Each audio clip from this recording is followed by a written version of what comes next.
Voilà, je vous propose que l'on démarre cette présentation. Bonjour donc à tous et à toutes. Merci d'être là pour ce deuxième webinaire de présentation de l'étude MIPS, menaces informatiques et pratiques de sécurité en France, qui portera sur les collectivités territoriales. Je vais tout de suite passer la parole à notre président ou président du CLUSIF, Jean-Marc Grémy, qui va faire une introduction et je vous retrouve juste après lui. Jean-Marc, c'est à toi. Bonjour à toutes et tous. Merci Lionel de cette brève introduction.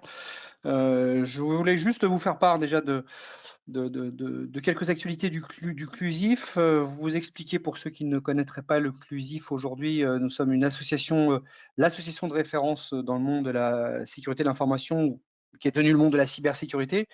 Près de 900 personnes adhérentes qui représentent à peu près 380 entreprises, organismes et collectivités territoriales par ailleurs.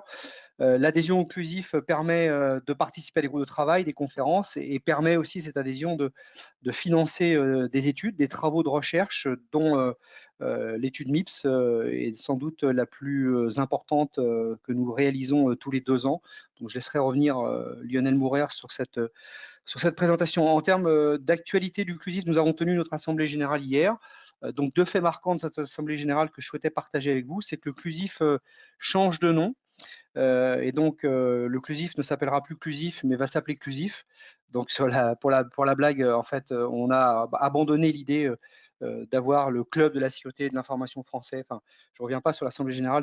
J'ai donné quelques explications qui sont disponibles dans notre rapport moral. Donc, le CLUSIF va s'appeler CLUSIF et uniquement CLUSIF. Hein. Donc, nous allons continuer de développer l'association sur cette notoriété qui existe maintenant, qui s'est développée depuis 30 ans.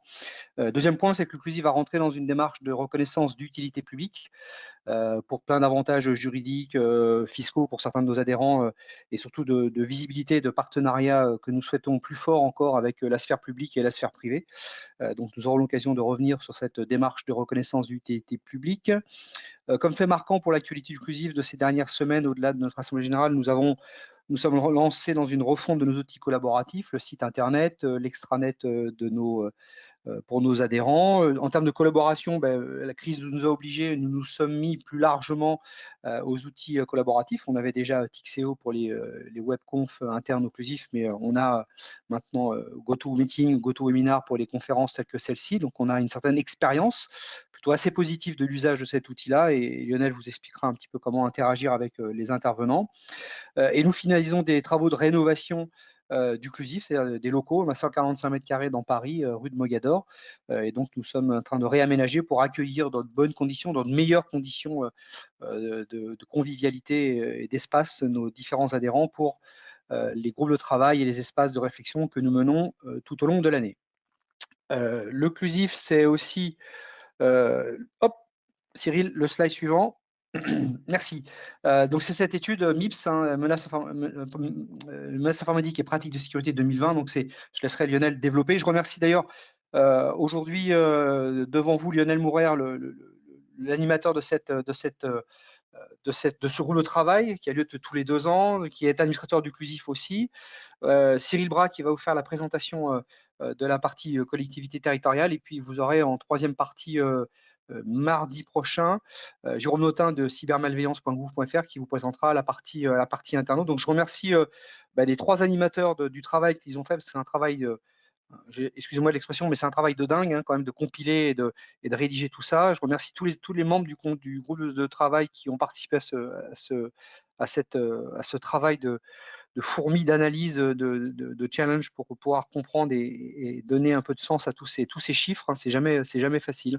Et puis bien sûr nos permanentes, Juliette et Lumena, qui les ont accompagnés dans la mise en œuvre de cette étude et dans la mise en place des différents webinars que nous avons auxquels nous avons le plaisir d'assister en ce moment. Dernier point sur le CLUSIF, peut-être, c'est un point important, c'est que nous ne les remercierons jamais assez, mais c'est remercier aussi nos partenaires, grâce auxquels en fait nous pouvons réaliser nos conférences, grâce à leur soutien essentiellement financier, donc HS2, ILEX, Proofpoint et Terranova Security cette année, qui nous aident financièrement à réaliser les séminaires, alors généralement en présentiel, hein, puisque nous avons besoin de louer une salle qui peut accueillir jusqu'à 200-300 personnes quelquefois, avec le petit cocktail qui va bien, parce que c'est toujours bien sympathique de faire aussi du réseautage. Donc merci à nos sponsors de nous soutenir sur ces conférences. Voilà, je vous remercie à toutes et tous de votre présence cet après-midi, encore nombreuses et nombreux. J'espère que vous apprécierez, et je suis sûr que vous allez apprécier cette présentation, que j'aurai moi-même le plaisir d'écouter avec une très grande attention. Je vous souhaite une bonne après-midi. Merci Lionel, merci Cyril, et puis je serai heureux de vous retrouver mardi prochain pour l'introduction de la dernière partie. Passez une bonne après-midi en notre compagnie. À très vite. Merci Jean-Marc pour cette introduction. Donc effectivement, je vais rapidement présenter l'étude et après quoi je passerai la main à Cyril Bras qui présentera la partie collectivité territoriale. Donc sur l'étude, alors première chose, effectivement, Jean-Marc l'a dit, tous les 2 ans, le CLUSIF fait cette enquête MIPS, menaces informatiques et pratiques de sécurité en France, avec toujours, j'ai envie de dire, les mêmes objectifs. Hein, l'objectif ou les objectifs de fond restent les mêmes. Établir un état des lieux des pratiques de sécurité, de la sinistralité de l'information également, donc en France, hein, c'est une vision franco-française, et déterminer les tendances générales en matière de sécurité de l'information. Alors oui, déterminer des tendances puisque cette étude se projette de 2 ans en 2 ans avec un certain nombre de questions qui sont identiques et qui permettent de faire un certain nombre de comparaisons. Et dans ce qui va vous être présenté par la suite par Cyril et dans les rapports ad hoc, vous verrez qu'effectivement, il y a tout un tas de comparaisons sur les années antérieures. La démarche retenue, c'est toujours la même également, hein, mais rapidement, je la rappelle. C'est une démarche en 3 temps. Un premier temps où on formalise des questionnaires, un second temps où on confie l'enquête à un cabinet d'études spécialisé. Donc GMV Conseil pour cette année. Alors un petit aparté, une pensée à GMV Conseil qui malheureusement ce cabinet n'existe plus puisque dû au Covid, il n'a pas pu perdurer.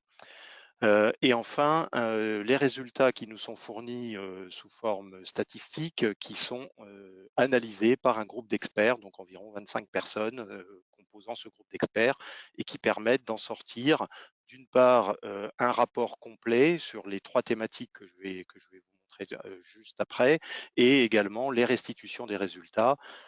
Aujourd'hui, on est dans la 2e restitution sur les collectivités territoriales. Voilà, donc ces rapports, effectivement, qui seront publiés après chaque présentation. Donc, le 25 juin avait lieu la présentation entreprise. Le rapport est déjà en ligne sur le site du CLUSIF.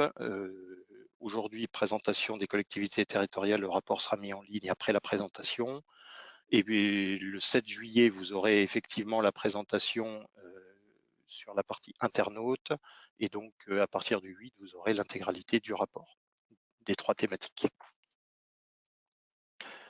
Voilà, donc l'enquête est réalisée de janvier à mi-mars par le cabinet d'enquête sur des données de 2019. Hein, donc les questions sont posées pour l'année 2019. Nous sommes effectivement sur un échantillon représentatif avec des chiffres qui sont redressés selon l'INSEE.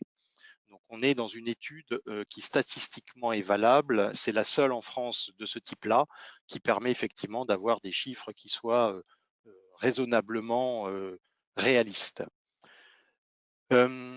Cette étude, comme tous les 2 ans, est réalisée sur 3 cibles différentes. Alors 2 cibles qui sont à ce jour immuables, hein, les entreprises tous les 2 ans, les internautes tous les 2 ans, et une fois sur 2, on a soit le monde de la santé, donc ça c'était pour 2018, soit les collectivités territoriales, et donc c'est 2020, également 2016, etc. Hein, tous les 4 ans, on va avoir une 3e thématique.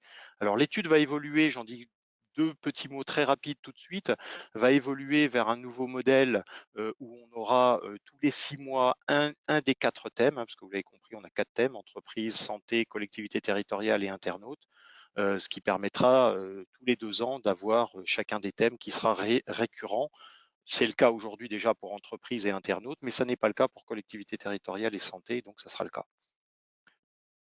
En moyenne, une enquête qui dure 25 minutes au téléphone pour les entreprises et collectivités territoriales et une enquête qui se fait via le web pour les internautes.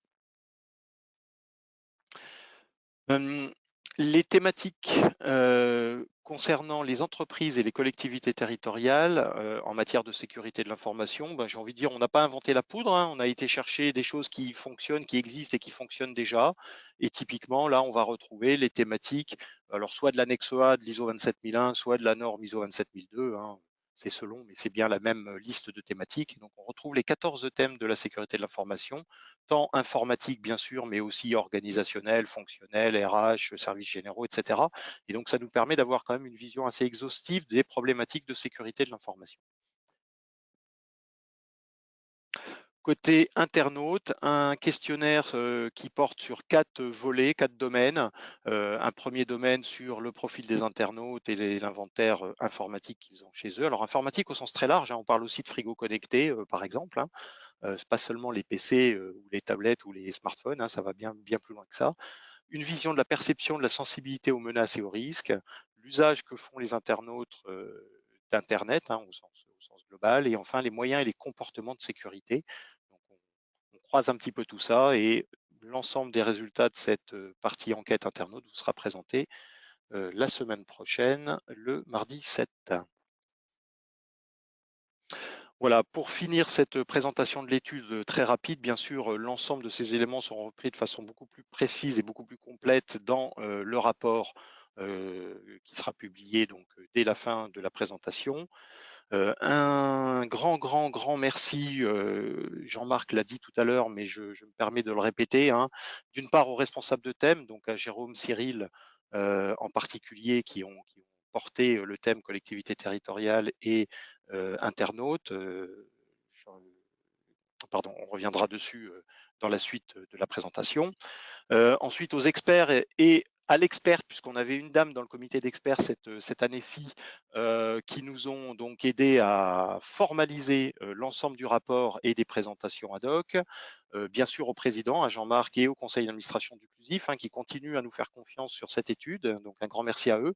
Et puis je n'oublie pas Lumena et Juliette, hein, les deux permanentes du CLUSIF, qui ont également contribué largement au fait que cette étude puisse continuer à voir le jour.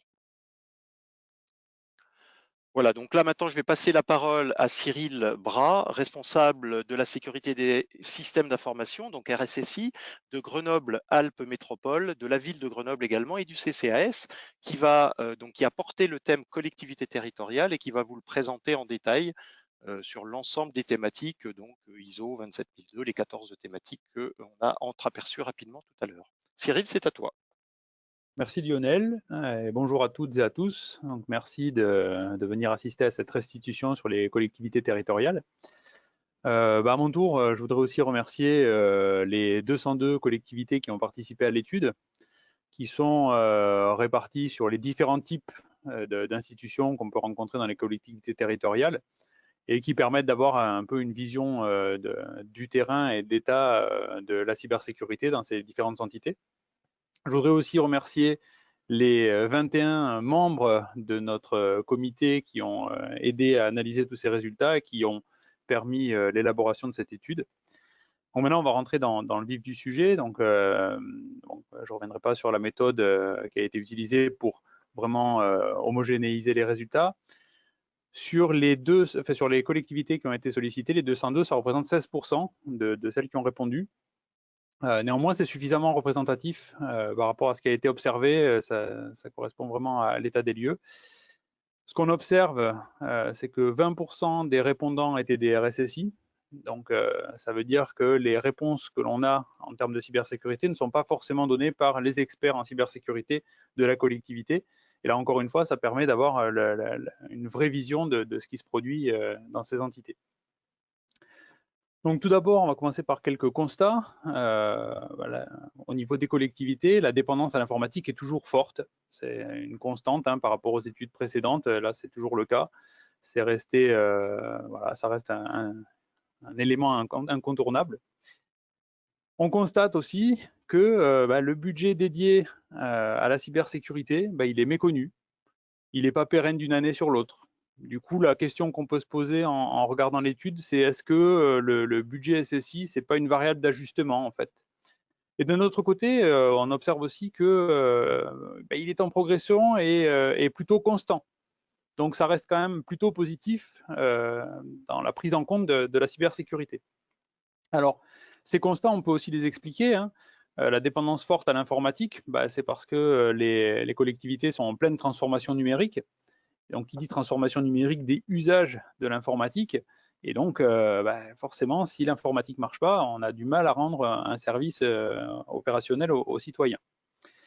Au niveau du budget, alors il est méconnu ou il n'est pas transmis. En fait, 57% des répondants n'ont pas communiqué le budget consacré à la SSI. Et pour ça, moi, je vois deux explications. La première, c'est que si je donne mon budget informatique, enfin mon budget dédié à la cybersécurité, je peux en déduire que les investissements sont à la hauteur ou pas, en fonction de la taille de la collectivité, ou bien se dire aussi, tiens, cette collectivité a été victime d'une cyberattaque. Donc on peut comprendre une certaine pudeur à communiquer sur ces chiffres-là. Mais aussi, rappelez-vous, je l'ai dit en introduction, hein, les répondants à cette étude n'étaient qu'une faible part des RSSI. Donc les autres, on peut imaginer, peut-être qu'ils ne connaissent pas le budget alloué. Si on rentre dans l'étude, donc sur la partie politique de sécurité de l'information, on s'aperçoit qu'il y a des progrès qui ont été faits dans la formalisation de ces documents, qui sont majoritairement mis à jour, maintenus à jour, et qu'ils s'appuient sur plusieurs normes pour être réalisées, hein, notamment les normes ISO 27000. Mais malheureusement, cette PSI est très peu diffusée en dehors de la DSI. Elle reste vraiment dans la sphère pure informatique. Alors peut-être une explication, c'est aussi le fait qu'elle est moyennement soutenue par les DGS, hein, les directeurs ou les directions générales des services. Mais dans le même temps, on observe que dans 70% des cas, les DGS sont impliqués dans l'élaboration. Donc il y a peut-être une marche à gravir encore pour faire ressortir la cybersécurité de la sphère purement informatique. Le RSSI, est-ce que c'est l'acteur de la SSI? Vaudrait mieux, hein, mais ce qui est bien, c'est que son rôle est de mieux en mieux identifié dans les collectivités. Cette fonction, elle est dédiée dans 59% des cas, mais ça reste encore difficile pour un tiers des collectivités d'avoir un RSSI à temps plein. Donc c'est plutôt réservé aux grosses collectivités, aux grosses entités, ce qui laisse penser que la SSI n'est pas encore à la portée de tous, ou en tout cas de toutes les collectivités en fonction de leur taille. Je vais y revenir régulièrement au cours de cette présentation, hein. On va voir qu'on observe vraiment des très fortes différences entre les villes, les métropoles, les départements, hein, il y a des différences. Quelles sont les difficultés du RSSI? La première, c'est sa fonction elle-même, en fait, qui est souvent partagée. Donc, elle est souvent partagée soit avec la fonction de DSI ou de responsable informatique, ou bien parfois elle est complètement externalisée. En conséquence de ça, il y a des difficultés à exposer en fait ce qu'est la cybersécurité à l'encadrement dirigeant, et donc ça n'aide pas à la compréhension des enjeux. L'autre aussi point de vigilance, en fait, c'est qu'on peut se dire, on peut émettre des doutes en fait sur la capacité à révéler les défaillances et les incidents éventuels ayant affecté le SI. Parce que si vous êtes DSI et RSSI à la fois, vous êtes un peu dans une position contradictoire, hein. D'un côté, vous êtes le défenseur, mais de l'autre côté, vous êtes celui qui veut que ça marche. Donc, ça peut créer des problèmes. Et puis, un autre point, c'est aussi le positionnement qui permet de ne pas toujours libérer la parole. Alors là encore, si on est le binôme RSSI-DSI, la même fonction, de fait, ça limite. Il y a aussi le cas où le RSSI est sous la coupe du DSI et du coup ne peut pas s'exprimer librement, ne peut pas évoquer librement les problèmes de sécurité au plus haut niveau de la collectivité. Du point de vue des ressources humaines, qu'est-ce qu'on observe? Que globalement, les effectifs consacrés à la SSI sont insuffisants. Ça, c'est une constance, quelle que soit la taille des établissements.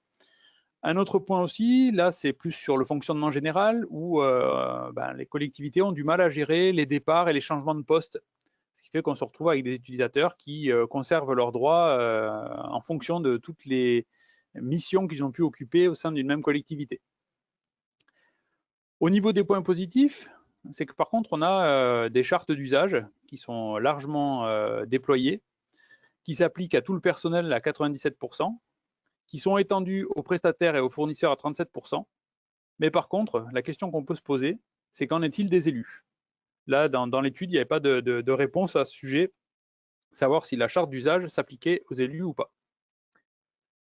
Au niveau de la sensibilisation, il y a du mieux. C'est un sujet qui me tient à cœur dans mon métier aussi. Et on observe qu'il y a vraiment une amélioration, notamment sur la partie sensibilisation par des campagnes de montée en maturité des personnels. Et ça me paraît une très bonne chose.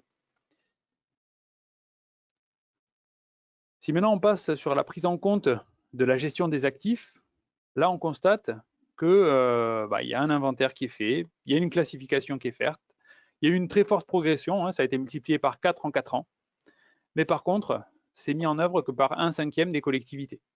Donc ça reste encore plutôt marginal. Au niveau de la classification, là encore, ça reste très basique, puisque pour 40% des collectivités qui ont mis en œuvre cette classification, elle se limite à sensible et non sensible. Donc ça reste encore très largement perfectible en graduation.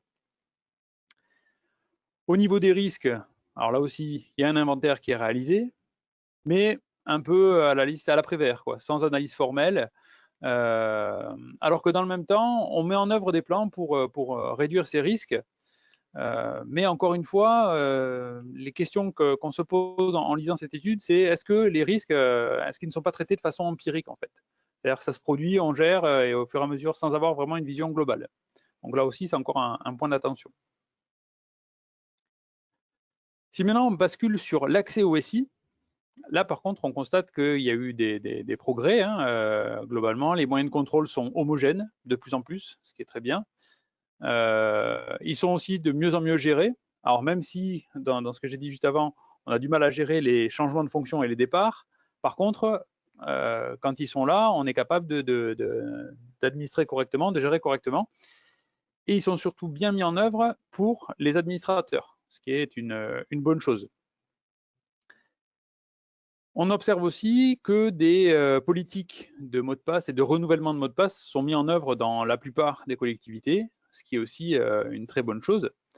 Mais par contre, il existe des fortes disparités, encore une fois, entre les collectivités, entre leur capacité à gérer et à adresser le problème, qui est lié, on va le voir à la suite, savoir si une collectivité dispose d'un service informatique ou pas, si elle fait appel à un prestataire ou pas, enfin tout ça a un impact sur la façon dont l'accès au SI est contrôlé. Au niveau de la protection de l'information, là, petit bémol aussi, seulement 35% des collectivités utilisent le chiffrement. Alors, elles l'utilisent pourquoi? Elles l'utilisent pour sécuriser les données, mais aussi pour leur transport. Encore une fois, même constat, je vous ai dit, je vais y revenir régulièrement, il y a de très fortes disparités entre les collectivités. Là, on observe que globalement, les mesures de protection sont bien mises en œuvre dans les communes et dans les conseils départementaux. En revanche, c'est nettement moins bien dans les communautés d'agglo, urbaines et métropoles, ou encore pire pour les communautés de communes, où là, c'est seulement 25% qui l'ont mis en œuvre. En tout cas, au niveau des usages, il y a une forte progression. Au niveau le chiffrement des données, par exemple, il a progressé de 65 points entre l'étude précédente et celle-ci, donc ce qui est quand même énorme. Pareil pour l'authenticité de l'information, mais aussi pour l'authentification des utilisateurs. Donc globalement, les usages visant à sécuriser les données progressent. Ça progresse peut-être pas suffisamment vite, mais ça progresse. Là aussi, on a une progression aussi au niveau de la non-répudiation des actions. Donc voilà, globalement, la tendance est plutôt à l'amélioration, mais peut-être une amélioration un peu trop lente, ou en tout cas, le retard est important à combler. Au niveau sécurité physique, puisque c'est le pendant de la sécurité logique, alors là aussi, on observe un déploiement du contrôle d'accès, notamment pour protéger l'accès aux salles informatiques, notamment par badge, mais aussi la mise en œuvre de vidéoprotection. Tout ceci se trouve renforcé par du contrôle d'accès physique et la vidéoprotection, comme je l'ai dit juste avant. Là encore, même constat qu'avant, des disparités, et là, pour le coup, ce sont les communes qui sont le moins bien dotées sur ce type de sécurisation. Au niveau de l'exploitation maintenant, alors, on constate une amélioration. Les premiers murs du château fort sont en place. On a mis de l'antivirus, on a mis du firewall. Par contre, on observe un retard assez important dans les capacités de détection et de protection du SI. Donc là, c'est vraiment la faiblesse, le point faible des collectivités qui a été mis en œuvre, enfin qui est mis en avant par cette étude et par rapport aux données qui nous ont été communiquées. On observe aussi des faiblesses dans la capacité à patcher, à corriger la gestion des vulnérabilités techniques. C'est quelque chose qui n'est pas formalisé pour la plupart et voilà, qui reste un point difficile et qui pourtant est vraiment indispensable pour une prise en considération de la SSI. Au niveau de l'ouverture, donc sur l'extérieur, il y a voilà, les collectivités s'ouvrent. On parle de transformation numérique, donc forcément, il faut bien s'ouvrir sur l'extérieur. Donc 83% autorisent un accès au SI depuis un poste maîtrisé, qui est une amélioration par rapport à l'étude précédente. Même tendance au niveau des smartphones et des tablettes, dès lors qu'elles sont fournies par la collectivité. On observe aussi une ouverture sur les messageries instantanées et les réseaux sociaux, qui sont de plus en plus tolérés dans les collectivités. Et puis, pour les plus audacieuses des collectivités, on observe une autorisation d'accès à Internet sans filtrage. Par contre, il y a toujours de la méfiance sur le BIOD, le Bring Your Own Device, qui reste là plutôt, qui est plutôt sur une décroissance. On observe une baisse de 7 points pour l'utilisation et l'accès au SI depuis un poste non maîtrisé, ce qui est plutôt une bonne chose. Et il en est de même sur les smartphones et tablettes personnelles. Donc, voilà, une tendance plutôt positive.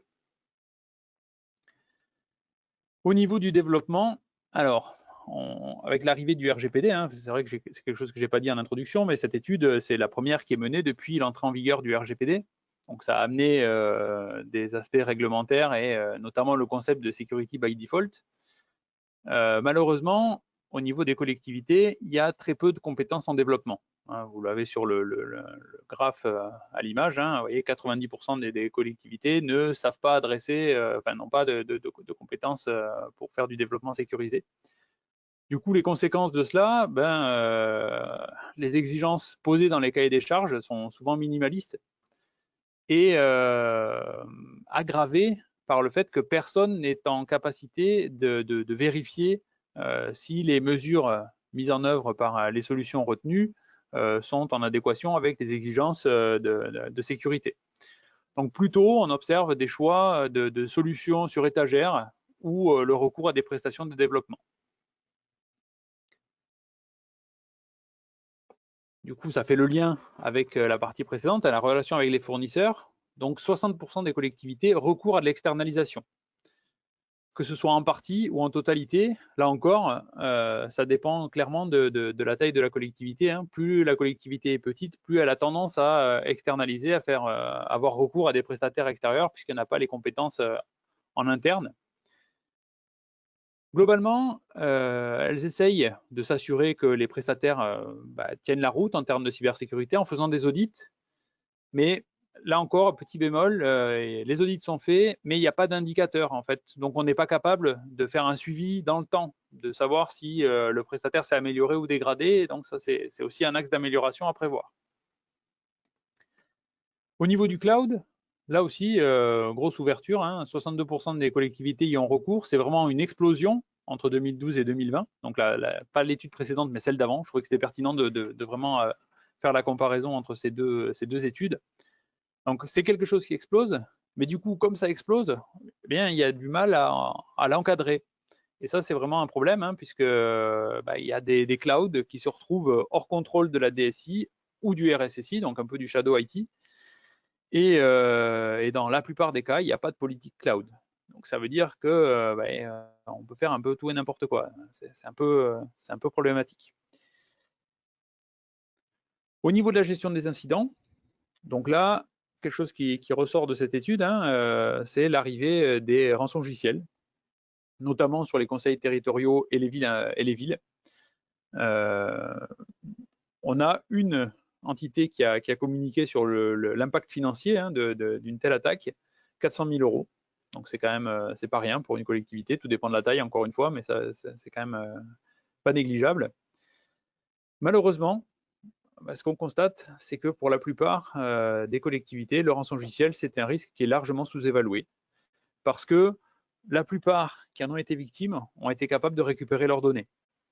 Donc, corollaire de ça, il n'y a pas d'investigation, il n'y a pas d'analyse et il y a des chances que ça se reproduise dans le futur. Et puis, on ne capitalise pas. 53% des collectivités ne communiquent pas sur les attaques par rançon logiciel subies. Et seulement 10% déposent plainte.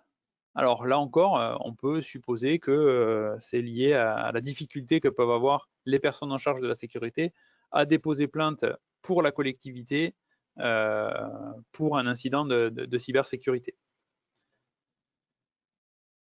J'en parlais tout à l'heure, au niveau capitalisation, le compte n'y est pas, on va dire. Hein. C'est plutôt le maintien en condition opérationnelle qui domine. Et en gros, on veut vite remettre en service sans collecter les preuves, collecter les éléments nécessaires qui permettent de comprendre ce qui s'est passé et d'éviter que ça se reproduise. Globalement, il n'y a pas de cellule de collecte et de traitement des incidents. C'est vraiment le constat qu'on peut faire. Hein. Voilà, on est vraiment, on a un incident, vite, on restaure des sauvegardes et puis c'est bon, quoi. C'est ce qui vraiment ressort de l'étude. La situation est encore pire pour les systèmes industriels. Donc, quand il y a une cellule qui est capable ou qui gère les incidents de sécurité, seulement 11% d'entre elles adressent les systèmes industriels. Alors là encore, gros point de vigilance, hein, parce que les systèmes SCADA sont vraiment présents dans les collectivités. Alors, ce qu'on peut comprendre, en tout cas, encore une fois, ce qui ressort de l'étude, hein, c'est que pour la plupart, enfin pour une partie, ils ignorent l'impact sur la production. Donc, si on ne sait pas quel impact ça a, effectivement, on ne voit pas l'intérêt de capitaliser. Et pire, il n'y a pas d'analyse qui permette de savoir quel a été l'impact financier réel de l'incident. Donc, si on veut argumenter et défendre la cybersécurité, si on n'a pas d'éléments concrets, c'est difficile d'expliquer à un directeur général pourquoi il faut investir dans des mesures de sécurité. Au niveau des plans de continuité d'activité, voilà, globalement, c'est pas terrible. Hein. Il n'y a que 3/4 des collectivités, 3/4 des collectivités ne disposent pas de plans formalisés. Donc, en gros, la gestion de crise n'est pas préparée en amont. Quand il y en a, on se rend compte que ça a été fait, encore une fois, plutôt dans la sphère DSI, sans vraiment prendre en considération vraiment les besoins des métiers. Donc, on peut avoir un plan de continuité d'activité ou un plan de reprise d'activité qui n'est pas réellement la vision des métiers, mais plutôt la vision DSI. Point positif, par contre, c'est que un quart des collectivités procèdent à un test au moins une fois par an de leur plan de continuité d'activité. Au niveau de la conformité réglementaire, j'en parlais tout à l'heure, hein, la première étude depuis la mise en œuvre du RGPD. Le RGPD, ça a été un peu l'éclaircissement, hein, c'est ce qu'on a l'impression, et une très bonne chose, et qui a été vraiment un sujet qui a été pris à cœur par les collectivités, puisque 93% estiment être conformes avec ce règlement. La plupart, quasi la majorité, ont désigné un DPO. Il faut savoir que pour les collectivités, c'est une obligation, donc ça facilite, ça motive un peu aussi le fait de le faire. Et un intérêt, quelque chose qui ressort, c'est la mutualisation des DPO, notamment au niveau des communautés d'agglo avec les communes associées. Donc ça, c'est voilà, une des solutions pour permettre d'avoir un DPO dans toutes les collectivités. Globalement, il est rattaché plutôt à la direction générale ou parfois externalisé. Il est en revanche très rarement associé au service juridique des collectivités. Alors par contre, ce qui est surprenant, c'est le RGS, donc le référentiel général de sécurité, qui est bien plus ancien que le RGPD, qui par contre, lui, n'a pas le même succès, on va dire, hein, puisque seulement 78% des collectivités ont déclaré y être conformes. Donc là encore, c'est peut-être l'absence de réelles sanctions ou de cadrage plus strict tel qu'il est opéré dans le RGPD qui fait qu'on a ces résultats-là. Comment on s'assure que l'on est conforme, hein, la meilleure solution, c'est l'audit. Donc, c'est quelque chose qui est de plus en plus utilisé, qui est de mieux en mieux connu. Hein, on maîtrise les différents types d'audit, le Red Team, l'audit interne, etc. Donc, tout ça, ça commence à être bien pris en considération. Qu'est-ce qui le motive? la première raison, c'est effectivement le réglementaire. Hein, le RGPD, je pense, n'est vraiment pas étranger à ça, mais aussi la politique de sécurité des systèmes d'information ou encore la survenance d'un incident. Donc c'est bien, on fait des audits, mais encore une fois, on ne capitalise pas encore assez les résultats qu'on peut obtenir. Il y a très peu de tableaux de bord de sécurité qui sont mis en œuvre au niveau des collectivités. Ce qui m'amène à la fin de cette présentation hein, et les constats que l'on peut faire. Le premier, c'est que la SSI, elle reste vraiment variable. Son niveau de mise en œuvre est très variable entre les collectivités, forcément dépendant de la taille de chacune d'entre elles. Que le RGPD a quand même aidé fortement à la prise en considération des aspects de cybersécurité, ou en tout cas les a mis en avant. Que malheureusement le RSSI est bien trop souvent encore dans une posture de juger parti, soit parce qu'il a des fonctions qui sont contradictoires, ou bien qu'il est sous la coupe de la DSI. Le bémol, vraiment, là où vraiment il y a un grand axe d'amélioration à prévoir, c'est sur les capacités de détection et la gestion des incidents. C'est vraiment le point noir qui ressort de cette étude.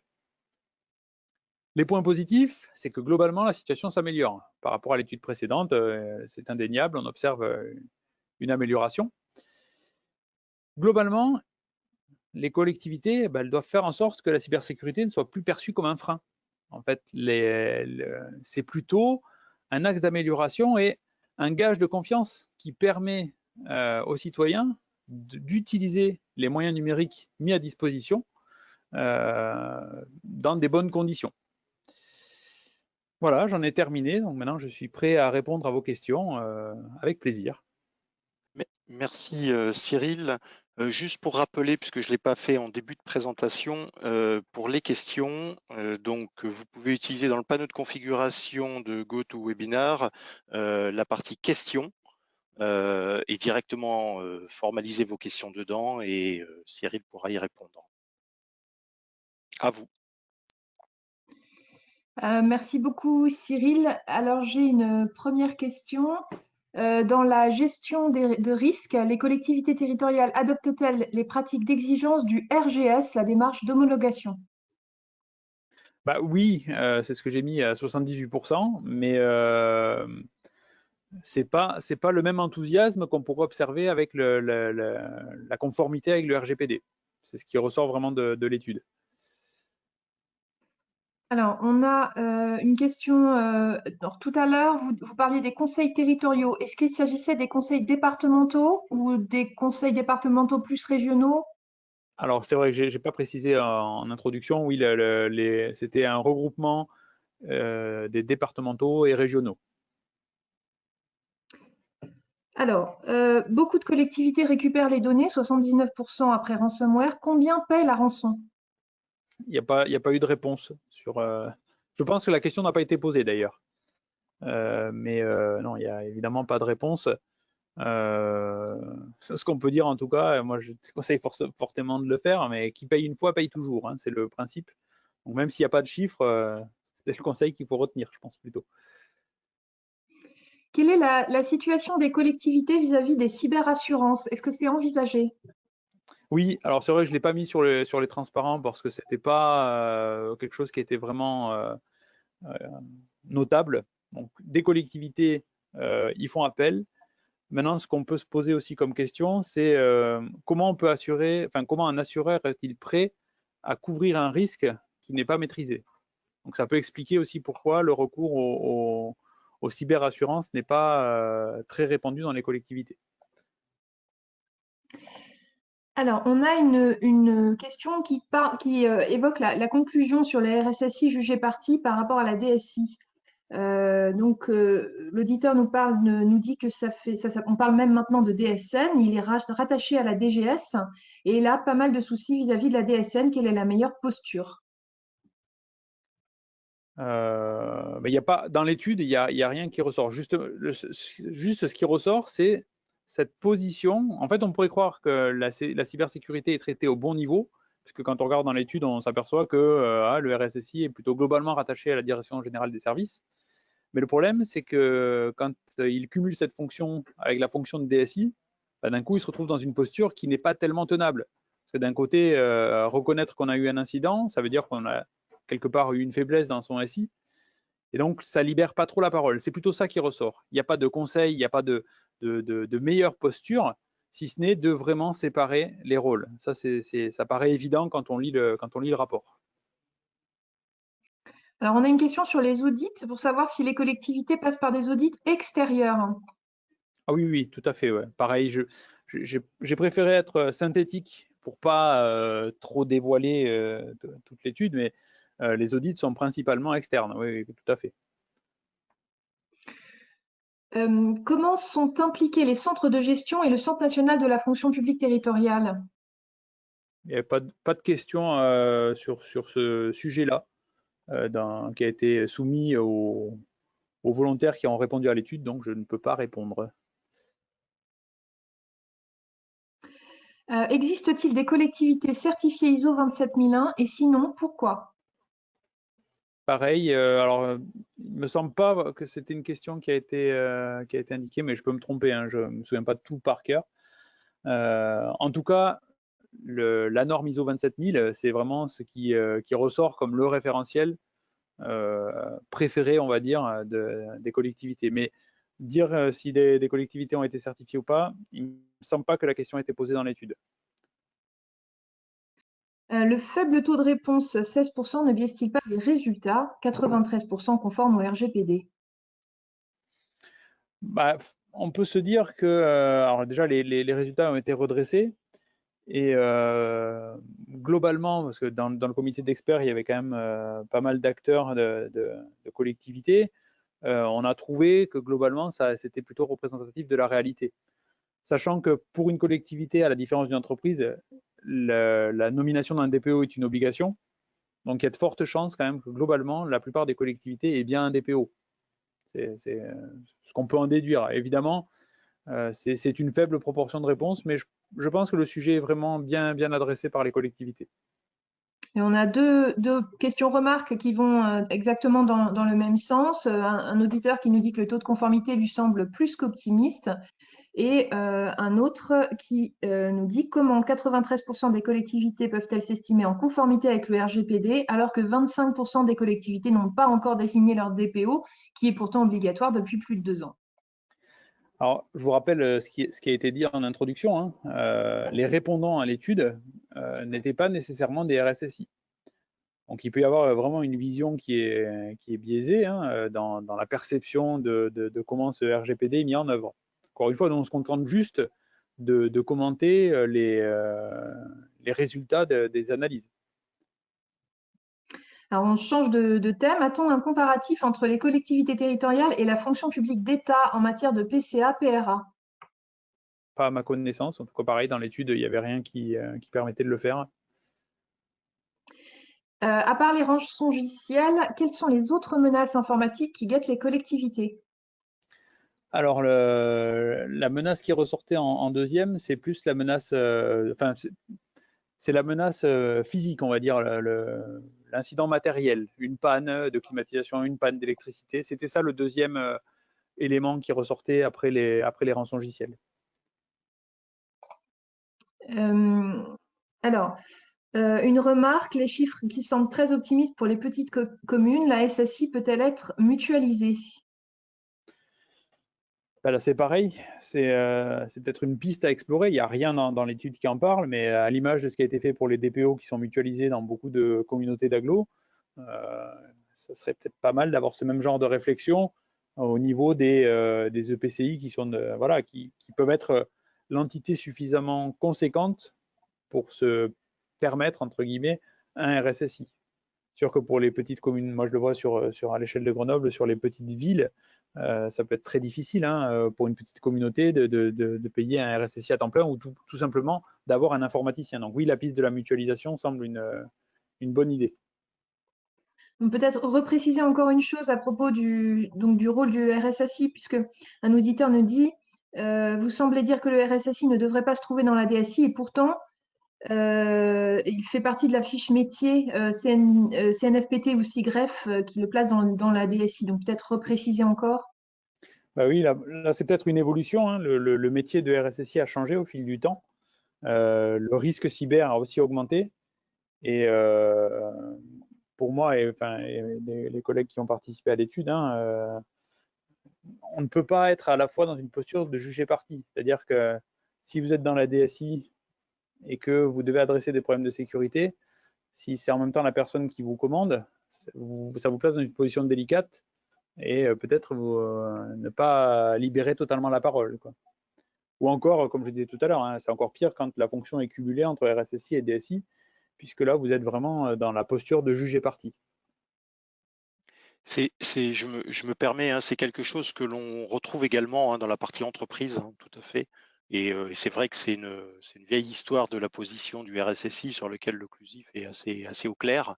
L'idéal, c'est pas dans la DSI. Ça ne veut pas dire qu'il ne faut pas parler à la DSI, hein, bien entendu. Il faut même beaucoup parler à la DSI, parce que beaucoup des sujets sont informatiques, pas seulement, mais il y en a un certain nombre. Mais plus le RSSI aura une capacité d'arbitrage également, plus le système, au sens de la sécurité de l'information, va être efficace. C'est ça, c'est pour compléter, en fait, le I de RSSI, c'est pas informatique, c'est information. Et c'est souvent ça qui est oublié, on va dire. Alors, on a une question sur le Covid. Y a-t-il eu des tentatives pendant la crise du Covid-19? Donc là, l'étude portait les données datées d'avant. Exactement, donc on va pas pouvoir répondre, c'est pareil, c'est quelque chose que j'ai oublié de mentionner en début. Enfin, on le voit par rapport à ce qu'a indiqué Lionel au départ, hein, sur la période où a été réalisé le questionnaire. Forcément, la crise Covid n'est pas dedans, donc on peut pas dire ce qui s'est passé pendant cette crise. Il faudra attendre la prochaine étude. Alors, il y a un certain nombre, hein, de retours d'autres structures. Typiquement, le SIGREF en a fait un récemment sur justement la problématique de la sécurité de l'information au regard du Covid. On a un GT également, un groupe de travail qui va démarrer très bientôt, qui va réfléchir sur un certain nombre de sujets liés à la crise Covid versus la sécurité, qui sera un groupe très rapide, hein, qui va durer que quelques mois. Donc normalement, à la rentrée, octobre peut-être au plus tard, on aura un certain nombre d'éléments à montrer. Mais effectivement, MIPS n'a pas vocation à traiter l'actualité. Ce qui traite l'actualité au sein d'Uclusif, c'est le panorama de la cybercriminalité et éventuellement des groupes de travail spécifiques. MIPS est vraiment sur le passé dans la durée. Donc, je vous donne aussi rendez-vous par rapport à Covid, aux prochaines études MIPS qui, elles, prendront nécessairement en compte ce qui s'est passé. Alors, on a un retour un peu au RGPD. Est-ce que les collectivités sont conscientes réellement de leurs obligations et notamment leurs obligations liées à la sécurité pour leurs sous-traitants? Comme on le voit dans les résultats, alors le RGPD semble bien être pris en compte. Après, il y a encore des lacunes sur l'évaluation des prestataires, l'évaluation des développements, hein, notamment. Donc, ouais, il y a peut-être des axes d'amélioration à prévoir. On ne peut pas l'estimer en fonction de ce qui est donné dans l'étude. On ne peut pas répondre catégoriquement, mais on peut se poser légitimement la question, notamment au niveau des développements, si les mesures adéquates sont mises en œuvre. Mais de l'autre côté, hein, c'est aussi sur l'obligation de conseil des développeurs de solutions logicielles à destination des collectivités, hein. Comment articuler la gouvernance des données et la cybersécurité? Est-ce que ça a été abordé? Non, mais il n'y a pas de mémoire, ça me revient pas là. Je vais pas répondre pour pas dire de bêtises, mais il semble que c'est pas dans l'étude. Les collectivités ont-elles toute connaissance des prestations de sécurité qu'elles peuvent commander via l'UGAP? Pareil, la question n'est pas posée dans l'interview en fait qui a été fait, donc on peut pas savoir. Je peux pas dire. Voilà. Désolé, je botte en touche. Là, on est sur des questions extrêmement précises, hein, qui peuvent être tout à fait intéressantes, mais effectivement, la formalisation des questionnaires en amont est basée, je le redis, hein, sur les 14 thématiques de l'ISO 27002. Et donc, effectivement, on ne descend pas aussi précisément au niveau de ces questions-là. Je rappelle que ça prend 25 minutes au téléphone pour que les gens répondent et qu'on ne peut pas non plus faire des questionnaires infinis, auquel cas on prendrait le risque qu'on n'ait plus personne pour répondre et on aurait encore moins de chiffres. Certaines collectivités font-elles appel à des SOC externalisés? Oui, c'est loin d'être la majorité. Je ne sais pas si on l'a mentionné dans le rapport, mais globalement, de toute façon, c'est vraiment le point noir hein, de ce qui ressort là, c'est la capacité de détection. Donc plutôt pas de SOC. Il doit y en avoir, mais c'est marginal, quoi.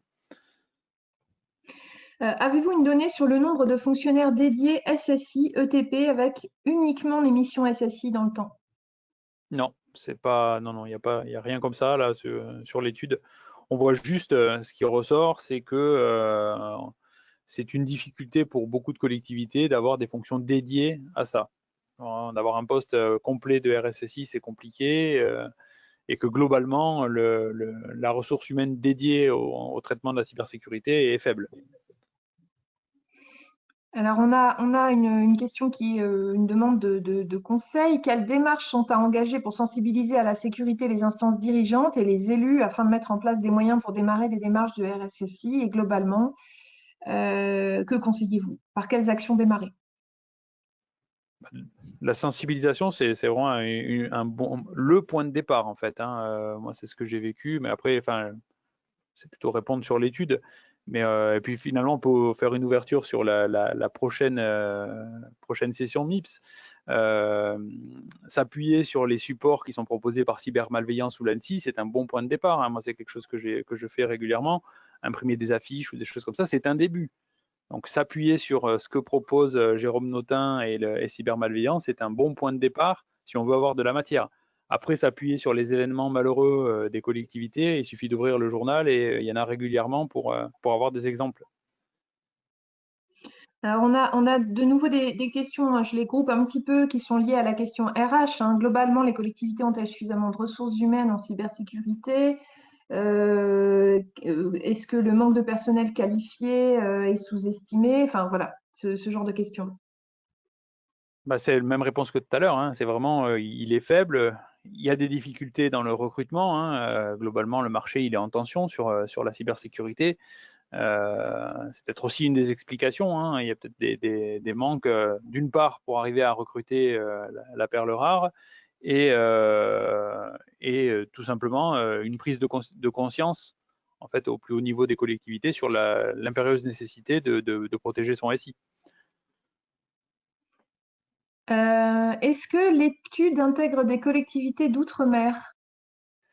On n'a pas le détail, donc je ne sais pas. Mais sur le principe, pourquoi pas, hein, mais je ne sais pas. Et on Alors, a deux. effectivement, hein, c'est quelque chose, si je peux me permettre, c'est quelque chose sur lequel on n'a pas directement la main. On respecte l'anonymat des répondants, parce que de la même façon, d'ailleurs Cyril l'a rappelé, hein, lorsqu'on pose certaines questions liées à la sécurité de l'information, les gens peuvent avoir tendance à ne pas répondre parce qu'ils ont peut-être peur de dire des choses. Donc cet anonymat est respecté de façon absolue. Donc le groupe d'experts qui analyse les résultats a des chiffres statistiques de retour, mais pas le détail de qui a été interviewé.